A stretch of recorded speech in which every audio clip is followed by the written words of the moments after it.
अस्सलाम वालेकुम, welcome to my channel name point TV. Anima नाम का मतलब और इसकी तफसीलात। अनीमा नाम का शुमार लड़कियों के नामों में होता है। अनीमा नाम की इब्तदाई तारीख हिंदी ज़बान से निकलती है। अनीमा नाम के अफराद के लिए लकी नंबर 4 माना जाता है। अनीमा नाम का मतलब शख्सियत या ईमान से मादनियात है। अनीमा नाम के अफराद के लिए मुआफ़िक और फ़ायदेमंद नंबरों में 2, 7 और 9 शामिल हैं।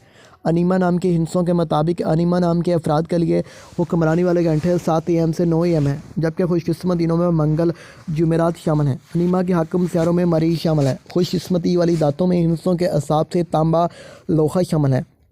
इस्लाम के अफराद के लिए मुआफ़िक रंगों में सुर्ख बनफी शामिल है। इस्लाम के अफराद के लिए मुआफ़िक पत्थरों में रूबी शामिल है, जबकि मुतमादिल मुआफ़िक पत्थरों में हीरा शामिल है। इस्लाम के अफराद का उसूल ज़िंदगी है कि आप ज़िंदगी में आने वाली मुश्किलात से टकराना पसंद करती हैं और इनका मुकाबला करना चाहती हैं। आप लाइफ में आगे बढ़ना चाहती हैं, आप कुछ नया करना चाहती हैं, कुछ नया ज़माना चाहती हैं।